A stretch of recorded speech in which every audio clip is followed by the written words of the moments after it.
अस्सलाम वालेकुम dear students. बच्चों, आज मैं आप लोगों के लिए लेके आया हूँ 10 डेज़ प्लान, जो कि आपकी 12 फिज़िक्स की तैयारी के लिए है। तो मेरा कंसर्न ये है कि अगर आप ये 10 दिन तैयारी कर लें मेरे हिसाब से, तो इंशाल्लाह आपके अच्छे मार्क्स आ जाएंगे। और जो बच्चे मतलब तैयारी नहीं कर रहे, उनको चाहिए कि वो इस पैटर्न पर आकर अपनी तैयारी करें, इंशाल्लाह वो भी अच्छा स्कोर करेंगे। और जो टॉपर स्टूडेंट्स हैं उनके लिए तो सारी तैयारी करना ज़रूरी है, बट ये प्लान उन बच्चों के लिए ज़्यादा फ्रूटफुल है जो सारी तैयारी नहीं कर सकते। उनके लिए ज़रा शॉर्ट फॉर्म में तैयारी का जो तरीक़ाकार है वो अवेलेबल है, जिससे हम अच्छा स्कोर कर सकते हैं। तो बच्चों देखिएगा, 10 डेज़ प्लान क्या है। सबसे पहले आपने 3 दिन चैप्टर 12 को देने हैं। किस तरह से देने हैं वो भी मैं आप लोगों को बताऊंगा। तो सबसे पहले हमने 3 दिन 3 घंटे कम अज़ कम पढ़ना है। जिनकी तैयारी है, जिन्होंने थोड़ा बहुत कॉलेज में पढ़ा हुआ है, एकेडमीज़ में पढ़ा हुआ है, या थोड़ी बहुत तैयारी की हुई है, या टेस्ट दिए हुए हैं, मंथली टेस्ट, स्टैंड अप वगैरह कुछ ना कुछ उन्होंने किया हुआ है, उनके लिए ये 3 आवर प्रिपरेशन बहुत ज़रूरी है। अगर जिन्होंने तैयारी नहीं की हुई वो ज़ीरो है, वो इसको 4 आवर पर भी ले जाएँ, 5 आवर पर भी ले जाएँ, ये डिपेंड करता है आपके ऊपर। मैं हमेशा बच्चों को ये कहता होता हूँ कि आप पूरा साल पढ़ते हैं लेकिन आप अपने आप को ज़्यादा एफिशिएंट नहीं बना पाते। आप देखें, ये 3 घंटे आप इसको 1 घंटे में भी तैयार कर सकते हैं, लेकिन इसके लिए पीछे आपको कंसिस्टेंसी के साथ आपको क्या करना पड़ेगा, पढ़ना पड़ेगा, मेहनत करनी पड़ेगी। आप अपने जो टॉपिक हैं उनको अगर 1 घंटे में तैयार करते हैं, तो आप उसको थोड़ा-सा फ़ोकस करके, थोड़ी-सी मेहनत करके, शॉर्ट फॉर्म बना के, शॉर्ट ट्रिक्स लगा के आप उसको आधे घंटे में 10 मिनट में भी तैयार कर सकते हैं। तो कम से कम 3 घंटे आपने कुछ इस तरह से बच्चों पहले दिन तैयारी करनी है, एक्सरसाइज के short plus internal short. Exercise के जो शॉर्ट हैं वो भी मैं आपको बताऊंगा, जो बहुत इंपॉर्टेंट है, वो आपने हमेशा पहले वो ही तैयार करने हैं, उसके बाद आपने कुछ तैयार करना है। तो पहला काम, पहले दिन आपने एक्सरसाइज के शॉर्ट प्लस इंटरनल शॉर्ट। अब इंटरनल शॉर्ट कौन से करें, ये सवाल बहुत इंपॉर्टेंट है, इस पर भी अलग एक लेक्चर बनाएंगे। बट अगर मैं आपको शॉर्ट फॉर्म में बताऊं तो पास पेपर के जो क्वेश्चन हैं उनको आप प्रिपेयर करिएगा, तो ये आपके शॉर्ट क्वेश्चन एक दिन में तैयार हो जाएंगे। इसके बाद है अगले दिन आपने एमसीक्यूज प्लस न्यूमेरिकल्स करने हैं। न्यूमेरिकल्स भी मैं आपको बताऊंगा कि कौन से बहुत इंपॉर्टेंट हैं, और वो ही करेंगे इंशाल्लाह, उसी में से ही आएंगे इंशाल्लाह, अगर आप मेरे तरीके बताए हुए तरीके पर चलेंगे तो। एमसीक्यूज कहाँ से तैयार करने हैं, एमसीक्यूज के जो शॉर्ट नोट्स हैं वो आप मुझे टेक्स्ट कर सकते हैं, तो मैं आपको वो शॉर्ट नोट्स भी अवेलेबल कर सकता हूँ यूट्यूब के ऊपर भी, या आपको व्हाट्सएप नंबर दे दूंगा, वहाँ पर आप मुझसे रब्ता कर सकते हैं। तो एमसीक्यूज शॉर्ट फॉर्म में अगर आप तैयार करना चाह रहे हैं, जल्दी से तैयार करना चाह रहे हैं, तो इसके लिए पास पेपर्स होते हैं, वो आप तैयार करें इंशाल्लाह। मैक्सिमम उसी में से रिपीट हो जाते होते हैं। लॉन्ग क्वेश्चन, एक दिन के लिए आपने लॉन्ग क्वेश्चन तैयार करने हैं, और लॉन्ग क्वेश्चन भी आप लोगों ने लिख कर प्रैक्टिस करनी है। ये सारा काम अगर आप लिख कर याद करेंगे तो आपके लिए एफिशिएंट रहेगा और चीज़ें याद भी रहेंगी। क्वेश्चंस को याद करने के ना कई तरीके होते हैं, एक होता है देखकर, एक होता है रिमेंबर रख के, दूसरा हमारे पास है लिख के। 3 तरह से हम इसको याद कर सकते हैं, अपने लॉन्ग क्वेश्चंस को, शॉर्ट क्वेश्चंस को एंड न्यूमेरिकल्स को। तो आई होप आपको समझ लग गई होगी कि आपने 3 घंटे किस तरह से डिवीजन करनी है एक चैप्टर की। पहले दिन एक्सरसाइज के शॉर्ट प्लस इंटरनल, दूसरे दिन एमसीक्यूज प्लस न्यूमेरिकल्स, तीसरे दिन आपने लॉन्ग क्वेश्चंस करने हैं। लॉन्ग क्वेश्चंस के अंदर भी मैं आपको इंपॉर्टेंट लॉन्ग क्वेश्चन बताऊंगा जो कि वीकर स्टूडेंट्स के लिए है, और जो टॉपर स्टूडेंट्स हैं, जो टॉपर सेक्शंस के होते हैं बच्चे, उनको सारे ही लॉन्ग क्वेश्चन तैयार करने पड़ेंगे। नेक्स्ट 3 डेज में आपने चैप्टर 13 तैयार करना है, और पहले दिन आपने उसी तरह से सीक्वेंस को फॉलो करना है। पहले दिन एक्सरसाइज के प्लस इंटरनल शॉर्ट, दूसरे दिन आपने एमसीक्यूज प्लस न्यूमेरिकल्स, न्यूमेरिकल्स भी मैं आपको बताऊंगा कौन से बहुत इंपॉर्टेंट है, और तीसरे दिन आपने लॉन्ग क्वेश्चंस करने हैं। देखिएगा बच्चों, किसी दिन आपको लॉन्ग क्वेश्चन ज़्यादा मिलेंगे, किसी दिन आपको लॉन्ग क्वेश्चन कम मिलेंगे, किसी दिन आपको शॉर्ट ज़्यादा मिलेंगे, किसी दिन शॉर्ट कम मिलेंगे, किसी दिन न्यूमेरिकल ज़्यादा मिलेंगे, किसी दिन न्यूमेरिकल कम मिलेंगे। तो ये मैंने टाइम मैनेजमेंट जो है ये आपने खुद करनी है, इसकी प्रैक्टिस आपने खुद करनी है। तो बच्चों, थर्ड डे आपने क्या करना है, चैप्टर 14। चैप्टर 14 उसी तरह से आपने 3 आवर की स्टडी करनी है कि पहले दिन आपने एक्सरसाइज के शॉर्ट प्लस इंटरनल शॉर्ट करने हैं, दूसरे दिन आपने बच्चों एमसीक्यूज प्लस न्यूमेरिकल्स करने हैं, तीसरे दिन आपने लॉन्ग क्वेश्चंस को फॉलो करना है। तो इस तरह से बच्चों 3 दिन आपने 3 दिन एक एक चैप्टर को देना है, तो आपके अच्छे से ये प्रिपरेशन हो जाएगी। लास्ट 10 डे में बहुत इंपॉर्टेंट चीज़ है कि आपने रिवीजन करनी है। सबसे बड़ा मसला क्या होता है, आप याद तो कर लेते हैं, फिर वो चीज़ें आपको भूलना शुरू हो जाती हैं। उसके लिए रिवीजन बहुत ज़रूरी है। और रिवीजन के लिए कितने घंटे रखने हैं, 1 घंटा, 2 घंटे, 3 घंटे, जितने भी बच्चों आप घंटे रखना चाहते हैं वो आप रख लें।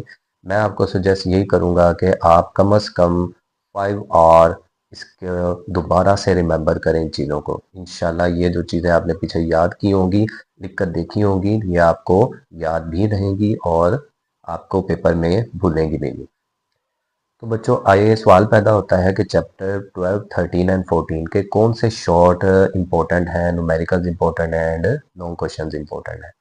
तो देखें, सबसे पहले हम चैप्टर 12 पर जाते हैं। चैप्टर 12 के एक्सरसाइज के जो शॉर्ट हैं जो बहुत इंपॉर्टेंट है, वो है पहला, तीसरा, चौथा, पांचवा, छठा, सातवां और नौवां।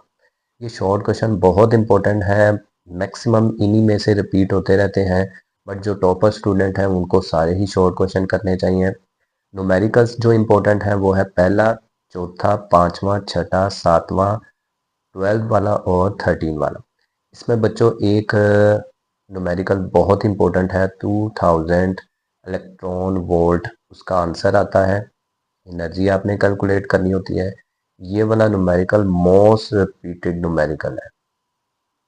मेरे पास अगर कोई बच्चा सप्ली के लिए एग्ज़ाम देने आए, तैयारी करने के लिए आता है सप्ली की, तो मैं उसको 12 चैप्टर का ये वाला न्यूमेरिकल 10 दफ़ा नहीं, 20 दफ़ा नहीं, 30 दफ़ा उसको लिखने के लिए मैं देता हूँ, ताकि मैक्सिमम यही न्यूमेरिकल रिपीट हो रहा होता है और बहुत ही आसान होता है और इसमें नंबर लेना आसान होते हैं। बच्चों लॉन्ग क्वेश्चन कौन कौन से इंपॉर्टेंट हैं, ये आपके सामने लिस्ट अवेलेबल है। जैसे कि Coulomb law, electric flux through close surface, electric intensity due to infinite sheet of charge, ये वाला क्वेश्चन हमारी गोजेस लॉ की दूसरी एप्लीकेशन है। Electric intensity due to oppositely charge parallel plates, ये भी गोजेस लॉ की तीसरी एप्लीकेशन है। उसके बाद एब्सोल्यूट पोटेंशियल एनर्जी है। उसके बाद है charge on electron by Millikan method, या मिलिकन मेथड भी हो सकता है या चार्ज ऑन इलेक्ट्रॉन भी हो सकता है। उसके बाद बच्चों capacitance of a parallel plate capacitor, ये लॉन्ग क्वेश्चन इंपॉर्टेंट है। और लास्ट पर हमारे पास लॉन्ग क्वेश्चन है energy stored in a capacitor. बच्चों एक लॉन्ग क्वेश्चन मजीद है, वो लॉन्ग क्वेश्चन मैं आपको ज़रा बताता हूँ।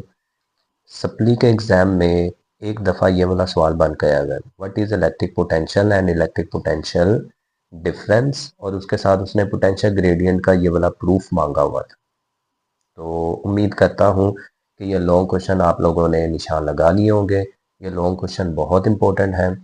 अगर मैं आपको एज अ सजेशन दूं और पिछले पास पेपर के पैटर्न को देखूं, तो हमारे पास जो लॉन्ग क्वेश्चन बन रहे हैं वो हमारे पास बन रहे हैं जैसा कि electric intensity due to infinite sheet. Next हमारे पास लॉन्ग क्वेश्चन जो बहुत इंपॉर्टेंट है वो एब्सोल्यूट इलेक्ट्रिक पोटेंशियल, फिर Millikan oil drop charge on electron, capacitance वाला एनर्जी स्टोर्ड इन कैपेसिटर। तो 1, 2, 3, 4, 5, 6 ये बहुत ही इंपॉर्टेंट बच्चों लॉन्ग क्वेश्चन हैं, इनको आपने अच्छे से प्रिपेयर करना है। नेक्स्ट बच्चों आ जाता है हमारे पास चैप्टर 13। तो चैप्टर 13 पर भी आपने 3 डेज इन्वेस्ट करने हैं अपने। तो पहले दिन आपने शॉर्ट क्वेश्चन, दूसरे दिन न्यूमेरिकल्स एंड एमसीक्यू, तीसरे दिन आपने लॉन्ग क्वेश्चन। तो शॉर्ट क्वेश्चन कौन कौन से एक्सरसाइज के इंपॉर्टेंट है, पहला, दूसरा, चौथा, पांचवा, छठा और आठवां। ये बहुत ही इंपॉर्टेंट है, बहुत ही बार रिपीट हुए हैं। बाकी जिन्होंने अच्छी प्रिपरेशन करनी है टॉपर स्टूडेंट, उनको सारे ही शॉर्ट क्वेश्चन करने चाहिए। आगे न्यूमेरिकल्स कौन से हैं, न्यूमेरिकल्स बच्चों डायग्राम के बगैर वाले जो न्यूमेरिकल्स हैं वो बहुत इंपॉर्टेंट है। पहला, दूसरा, चौथा, पांचवा, ये मैं कई दफ़ा स्टूडेंट्स को कहता होता हूँ, जो सप्ली के प्रिपरेशन करने आते हैं उनको ये 4 ही करवाता हूँ और इसी में से कोई ना कोई अगर न्यूमेरिकल वो लेता है तो आ जाता है। अदरवाइज डायग्राम वाले जो न्यूमेरिकल्स हैं वो टॉपर स्टूडेंट्स को चाहिए कि वो सारे करें, क्योंकि एक दफ़ा डायग्राम वाला भी न्यूमेरिकल आ चुका है। चैप्टर 13 के बच्चों जो लॉन्ग क्वेश्चन है वो हमारे पास है Ohm's law, resistivity and dependence upon temperature, electrical power and power dissipation, Kirchhoff first rule and second rule, Wheatstone bridge and potentiometer। ये लॉन्ग क्वेश्चन बहुत इंपॉर्टेंट हैं। अगर मैं आपको रेफर करूं तो इनमें से रेजिस्टिविटी, व्हीटस्टोन ब्रिज, पोटेंशियोमीटर और electrical power and power dissipation और किर्चॉफ रूल, ये 5 लॉन्ग क्वेश्चन तो हर सूरत आप लोगों ने करने ही करने हैं। Ohm law as a choice है, तो अगर ओहम लॉस के रिलेटेड आपने कुछ शॉर्ट क्वेश्चन याद किए हुए हैं तो आप ये लॉन्ग क्वेश्चन भी पिक कर सकते हैं। जैसे ओहम लॉ की डेफिनेशन है, उसका प्रूफ है, उसके अंदर रेजिस्टेंस है, रेजिस्टेंस की डेफिनेशन है, उसके बाद आ जाता है हमारे पास ओहम की डेफिनेशन आ जाती है, उसके बाद ohmic conductor, non ohmic conductor और वो ग्राफ एक अवेलेबल है। वो अगर आप सारा as a short question discuss करते हैं एज अ लॉन्ग क्वेश्चन के अंदर तो ये आपका लॉन्ग क्वेश्चन भी पिक हो जाएगा। उसके बाद बच्चों आ जाता है हमारे पास चैप्टर नंबर 14। तो चैप्टर नंबर 14 के एक्सरसाइज के शॉर्ट क्वेश्चन जो बहुत ही इंपॉर्टेंट है। जो पहले 4 शॉर्ट क्वेश्चन है उनकी स्टेटमेंट है बहुत लंबी लंबी, तो वो बड़ी स्टेटमेंट वाले जो शॉर्ट क्वेश्चन होता है वो बहुत कम देता है, लेकिन फिर भी टॉपर स्टूडेंट को, अच्छे स्टूडेंट को चाहिए वो भी शॉर्ट क्वेश्चन अच्छे से करें। अदरवाइज ये वाले जो शॉर्ट क्वेश्चन है मोस्ट रिपीटेड शॉर्ट क्वेश्चन है और हर बार इन्हीं में से ही कोई ना कोई शॉर्ट क्वेश्चन पिक कर रहा होता है। जैसे 14.5, 6, 7, 8, 9, 10, 11, 12, 14 एंड 15, ये शॉर्ट क्वेश्चन बच्चों बहुत ही इंपॉर्टेंट है और इन्हीं में से ही रिपीट होते हैं और इंशाल्लाह आपके पेपर में भी इन्हीं में से रिपीट होंगे। न्यूमेरिकल्स कौन से इंपॉर्टेंट है? 14.2, 3, 4, 6, 7 एंड 9, ये बहुत ही आसान न्यूमेरिकल्स है 14 के, तो इनमें से ही आपको इंशाल्लाह न्यूमेरिकल मिल जाएगा। अदरवाइज जो टॉपर स्टूडेंट है बच्चों, मैं बार बार कह रहा हूँ, उनको सारे न्यूमेरिकल्स ही करने की ज़रूरत है, वो रिस्क ना लें। नेक्स्ट बच्चों 14 के कुछ 4-5 लॉन्ग क्वेश्चन हैं, बहुत इंपॉर्टेंट हैं। इनको ज़रा देखते हैं कौन कौन से हैं। फोर्स होना करंट कैरिंग कंडक्टर या वायर, ये पहला लॉन्ग क्वेश्चन है हमारा। उसके बाद बच्चों आ जाता है एम्पेयर्स लॉ एंड उसकी एप्लीकेशन। एप्लीकेशन के अंदर कौन सा आ जाता है? Field inside solenoid. जो फील्ड इनसाइड सोलेनॉइड है ये लॉन्ग क्वेश्चन बन के आता होता है, Ampere law as a definition ही आती होती है और ये शॉर्ट क्वेश्चन में भी आ सकता है, state and proof. Force on a moving charge, ये लॉन्ग क्वेश्चन भी बहुत इंपॉर्टेंट है। E by m value of an electron, ये भी बहुत इंपॉर्टेंट है। C R O topic long question तो है लेकिन ये इतना लाहौर बोर्ड में इतना रिपीटेड नहीं है, तो इसको एज अ रिस्क आप छोड़ सकते हैं। उसके बाद क्या आता है? टॉर्क, और उसके बाद क्या आता है? गल्वानोमीटर। तो इनमें सी आर ओ को छोड़ के बाकी जितने भी शॉर्ट क्वेश्चन, लॉन्ग क्वेश्चन है सॉरी, वो सारे के सारे हमारे पास इंपॉर्टेंट हैं। तो ये था बच्चों आपके पास 10 डेज का प्लान फॉर 3 चैप्टर्स। अगर आप ये चैप्टर के लॉन्ग क्वेश्चन अच्छे से प्रिपेयर कर लेते हैं तो आपके एडिशनल शॉर्ट क्वेश्चन भी कंप्लीट हो जाएंगे। तो उम्मीद करता हूँ आप इन 10 डेज के प्लान को फॉलो करेंगे और इनको अच्छे से प्रिपेयर करेंगे और आपको इंशाल्लाह पेपर इसी में से ही आएगा। मसला ये है कि आप लोग बच्चों ये जो चीज़ें हैं इनको टाइम नहीं देते, तैयार नहीं करते।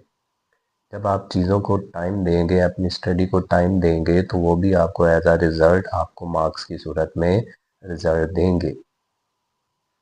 तो इस प्लान को फॉलो करें, इंशाल्लाह अल्लाह पाक आपकी मदद करेगा, आपकी मेहनत को कबूल करेगा और आपका पेपर अच्छा अटैम्प्ट होगा।